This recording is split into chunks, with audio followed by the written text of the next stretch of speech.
अब सेक्सॉटेड सीमेन होता क्या है?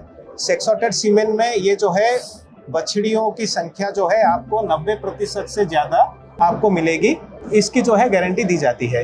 सेक्सॉटेड सीमेन का इस्तेमाल करने से क्या होगा कि जो अपनी फार्म में वो सेल्फ सफिशिएंसी बना पाएगा।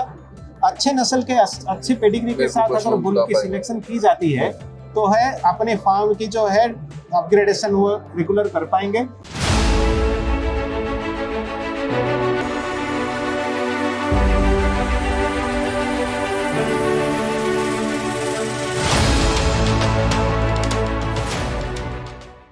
नमस्कार, कृषि हेल्पलाइन चैनल में किसान भाई बहनों का स्वागत है। हम आए हैं live stock expo greater Noida में और अभी हम एसटी जेनेटिक्स इंडिया यूएसए की स्टॉल पे।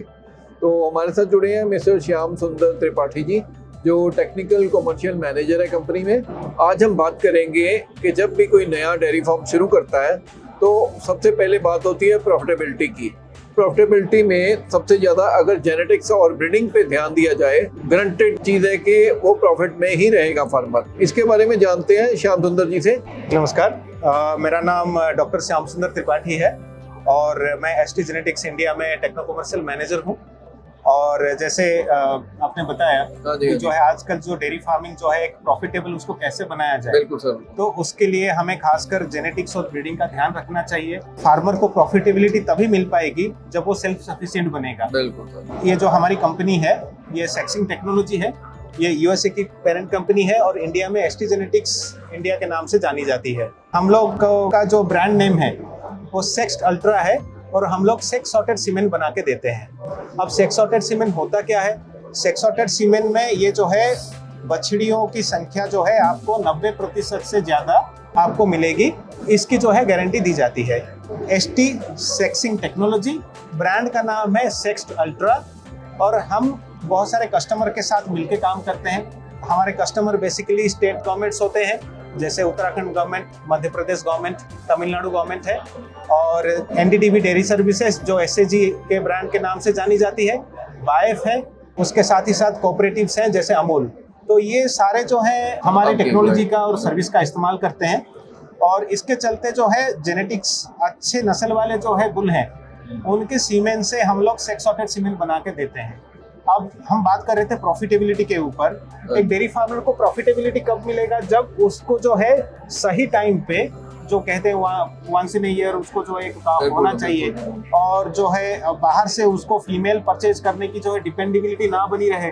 तो सेक्सॉटेड सीमेन का इस्तेमाल करने से क्या होगा कि जो अपनी फार्म में वो सेल्फ सफिशिएंसी बना पाएगा। अच्छे नस्ल के अच्छी पेडिग्री के साथ अगर बुल की सिलेक्शन की जाती है तो है अपने फार्म की जो है अपग्रेडेशन वो रेगुलर कर पाएंगे। और मान लीजिए कि एक डेयरी फार्मर है, उसके पास 15-20 गाय हैं, कोई भी नस्ल के हो, चाहे एचएफ हो, जर्सी हो, गिर हो, जो भी हो जी। आज अगर वो ऑन एन एवरेज जो है 15 लीटर 10 लीटर दूध दे रहे हैं तो आप ऐसे बुल का चयन करें, सिलेक्शन करें और सेक्सॉटेड सीमेन का अगर इस्तेमाल करोगे, एक तो आपको 90% से ज्यादा बछड़ियां मिलेंगी, तो आपके फार्म में आप खुद जो है अपना रिप्लेसमेंट कर सकते हैं बेटर जेनेटिक्स के साथ और आपके पास जितनी सरप्लस बनी रहेगी वो आप बाहर बेच भी सकते हैं वो फीमेल को। और फीमेल की संख्या बढ़ाने के साथ साथ आपको और फायदा क्या मिल रहा है? अच्छी नस्ल के जो है जेनेटिक्स वाले बुल इस्तेमाल करोगे तो दर जनरेशन आपकी जो है जनरेशन भी सुधरेगी। बिल्कुल बिल्कुल वो बात है। और दूसरी एक बहुत बड़ी बात है, जब हम बाहर से फीमेल को परचेज करते हैं तो उस टाइम पे क्या होता है कि उस एनिमल की जो है बायोसिक्योरिटी के बारे में हमें बिल्कुल पता नहीं रहता, उसमें कौन से डिजीज है, उस स्क्रीनिंग हुई है कि नहीं है। तो उससे क्या है कि बाहर से फीमेल जब हम परचेज करते हैं तो खुद के फार्म को भी खतरा रहता है कि जो है बाहर का कोई अननेसेसरी डिजीज आके उस फार्म को खराब ना करे। जब आप सेक्सॉटेड सीमेन का इस्तेमाल करते हैं तो उससे क्या होता है कि आप इस चीज का भी ख्याल रख पाते हैं। दूसरी बात, फार्म प्रॉफिटेबिलिटी के ऊपर हम बात कर रहे थे।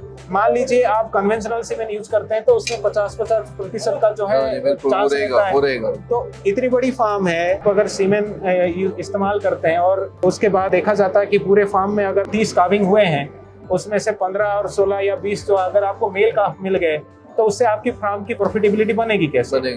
तो इसकी जगह पे अगर सेक्सॉटेड सीमेन का इस्तेमाल किया जाए तो 90%, मतलब आपके फार्म में अगर 30 काविंग हो रही है तो 27 आप मान लो आपको फीमेल मिलेंगे और अच्छी नस्ल की मिलेगी। हाँ जी बिल्कुल। तो इस तरीके से फार्मर अपनी प्रॉफिटेबिलिटी मेंटेन कर सकता है, साथ ही साथ अपनी बायोसिक्योरिटी का भी ख्याल रख सकता है। तो डॉक्टर त्रिपाठी एक बात और बताइए कि आपके हिसाब से डेयरी फार्मिंग में प्रॉफिटेबिलिटी किन गलतियों की वजह से नहीं आ पाती? जी, एक तो जो प्रॉफिटेबिलिटी है कि number of animals in milk, अगर फार्म में हीट डिटेक्शन अगर ठीक टाइम पे नहीं हो रहा है और हीट डिटेक्शन की एफिशिएंसी कम है, तो नंबर ऑफ जो है कंसेप्शन है उस फार्म के कम रहेंगे। बिल्कुल कम रहेंगे। तो जितने नंबर ऑफ एनिमल्स आपके फार्म में 100 एनिमल्स हैं, उनमें से अगर 20 एनिमल ही मिल्क में है, बाकी रिपीट हो रही हैं, तो आप उसमें प्रॉफिटेबिलिटी अटेंड नहीं कर पाओगे। बिल्कुल बिल्कुल। लोग क्या करते हैं कि न्यूट्रिशनल मैनेजमेंट, फीड मैनेजमेंट, बाकी मैनेजमेंट एस्पेक्ट तो सुधार लेते हैं, लेकिन जेनेटिक अपग्रेडेशन के ऊपर जो है लोगों में अभी भी जानकारी की जरूरत है। तो प्रॉफिटेबिलिटी तभी आ पाएगी जब आप मैक्सिमम आपकी हीट डिटेक्शन एक्यूरेसी रहे, सेक्सोटेड सीमेंट का जैसे मैंने बताया इस्तेमाल करें, फीडिंग प्रैक्टिसेस वगैरह सही रखें, और मार्केटिंग जो है थोड़ा सोच समझ के किया जाए, बिल्कुल। ताकि फार्मर को एक बेहतर प्राइस मिल पाए। बेसिक सी बात यही है कि आप फार्म के कॉस्ट को कितना कम में कितना मैक्सिमाइज अपना आउटपुट दे पा रहे हैं। उसके लिए आपको जो भी तकनीक लगेगी उसमें से मैं समझता हूँ कि ब्रीडिंग एक बहुत ही जरूरी चीज़ है। बाकी चीज़ तो फार्मर वर्कआउट कर ही लेता है। तो जितना अच्छा मैनेजमेंट उतनी अच्छी आउटपुट और उतनी अच्छी प्रॉफिटेबिलिटी। वो इसके लिए आपकी कंपनी जो सर्विस वगैरह प्रोवाइड कर रही है, जी, तो क्या कोई ट्रेनिंग वगैरह भी देती है फार्मर्स को, कुछ ऐसी इस तरह की एक्टिविटी भी करती है? जी, जो भी हमारे कस्टमर है जिनको भी हम सेक्सोटेड सीमेंट जो है सप्लाई करते हैं या फिर उनको बना के देते हैं, उनकी फील्ड फोर्स की जो है नॉलेज अपग्रेडेशन के लिए हम फील्ड फोर्स को ट्रेन करते हैं। जो एआई टेक्नीशियंस हैं उनके या फिर फार्मर्स हैं, उनकी मीटिंग की जाती है, उनको बताया जाता है कि सेक्सोटेड सीमेंट इस्तेमाल करने से क्या फायदे हैं, और जो है एआई टेक्नीशियन को बताया जाता है कि बेहतर कंसेप्शन रेट पाने के लिए आपको किन किन चीजों का ख्याल रखना पड़ेगा, क्योंकि एक साधारण सीमेंट और सेक्सोटेड सीमेंट के जो थॉइंग के प्रोटोकॉल में काफी फर्क है। तो इसके बारे में हम जानकारी देते हैं, टेक्नोलॉजी के बारे में भी बताते हैं, और फार्मर को जो है ये जैसे मैंने अभी इस प्लेटफॉर्म में बता रहा हूँ कि जो है जेनेटिक्स के ऊपर कैसे ध्यान रखा जाए, कैसे अगले पीढ़ी का जो है ख्याल रखा जाए, तो ये फील्ड में भी हमारी ट्रेनिंग रहती है सारे हमारे कस्टमर के लिए।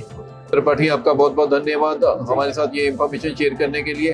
तो आशा करते हैं कृषि हेल्पलाइन के व्यूअर्स को ये जानकारी लाभकारी रहेगी और ब्रीडिंग के जो टिप्स डॉक्टर त्रिपाठी ने हमें दिए हैं उनके लिए अच्छे रहेंगे और उनकी फार्म प्रॉफिटेबिलिटी में बढ़ोतरी करेंगे।